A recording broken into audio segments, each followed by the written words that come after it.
ಮಾಜಿ ಸಚಿವ ಜಯಚಂದ್ರ ಮಗ ಸಂಜಯ್ ಜಯಚಂದ್ರ. ಎಸ್, ಸಂಜಯ್ ಜಯಚಂದ್ರರಿಗೆ ಪಕ್ಷದ ವರಿಷ್ಠರು, ಹಿರಿಯ ನಾಯಕರ ಶ್ರೀರಕ್ಷೆ. ಜಿಲ್ಲೆಯಲ್ಲಿ ಯುವ ಪಡೆ ಕಟ್ಟಲು, ಯುವಕರಿಗೆ ಮಣೆ ಹಾಕಲು ಪಕ್ಷದ ಹಿರಿಯ ನಾಯಕರಿಂದ ತೀರ್ಮಾನ. ಎಸ್, ಇದು ತುಮಕೂರು ಲೋಕಸಭಾ ಕ್ಷೇತ್ರದಲ್ಲಿ ಕೇಳಿ ಬರ್ತಿರ್ತಕ್ಕಂತಹ ಮಾತು. ಜಯಚಂದ್ರ ಪುತ್ರನಿಗೆ ಕ್ಷೇತ್ರದಲ್ಲಿ ವ್ಯಾಪಕ ಬೆಂಬಲವಿದೆ. ಹಾಗಾಗಿ ಕಾಂಗ್ರೆಸ್ನಲ್ಲಿರುವಂತಹ ಹಿರಿಯ ನಾಯಕರ ತೀರ್ಮಾನ ಇದು. ಕಾಂಗ್ರೆಸ್ನಲ್ಲಿರುವ ಯುವ ಆಕಾಂಕ್ಷಿಗಳಿಗೆ ನೇಮು ಫೇಮು ಇಲ್ಲ.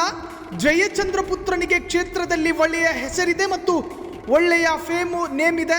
ಹಾಗಾಗಿ ಅವರೇ ಆಗಲಿ, ಅವರಿಗೆ ಟಿಕೆಟ್ ಕೊಡಿ ಎನ್ನುವಂತಹ ಅಭಿಪ್ರಾಯಕ್ಕೆ ಕಾಂಗ್ರೆಸ್ ನಾಯಕರು ಬಂದಿದ್ದಾರೆ. ಜೊತೆಗೆ ಅಪ್ಪನ ಹೆಸರಿನ ಜೊತೆ ಸಂಜಯ್ ಹೆಸರಿಗೆ ವ್ಯಾಪಕ ಬೆಂಬಲವಿದೆ. ತುಮಕೂರು ಲೋಕಸಭಾ ಕ್ಷೇತ್ರದಲ್ಲಿ ಅಪ್ಪನ ಹೆಸರಿನ ಜೊತೆಗೆ ಮಗ ಸಂಜಯ್ ಹೆಸರಿಗೂ ವ್ಯಾಪಕ ಬೆಂಬಲವಿದೆ. ಈ ಹಿನ್ನೆಲೆಯಲ್ಲಿ ಪಕ್ಷದ ನಾಯಕರು ಈ ತೀರ್ಮಾನಕ್ಕೆ ಬಂದಿರಬಹುದಾ? ಸಂಜಯ್ ಅವರಲ್ಲಿ ಜಯಚಂದ್ರರನ್ನ ಕಾಣುತ್ತಿರುವ ಕಾಂಗ್ರೆಸ್ ಕಾರ್ಯಕರ್ತರು ಸಂಜಯ್ ಚಂದ್ರರಿಗೆ ಹೋಲಿಸಿದರೆ ಉಳಿದ ಆಕಾಂಕ್ಷಿಗಳು ಸಪ್ಪೆ. ಡಿಕೆ ಶಿವಕುಮಾರ್ ಹಾಗೂ ಸಿದ್ದು ಅವರ ಮನಸ್ಸು ಗೆದ್ದಿರುವ ಸಂಜಯ್ ಜಯಚಂದ್ರ.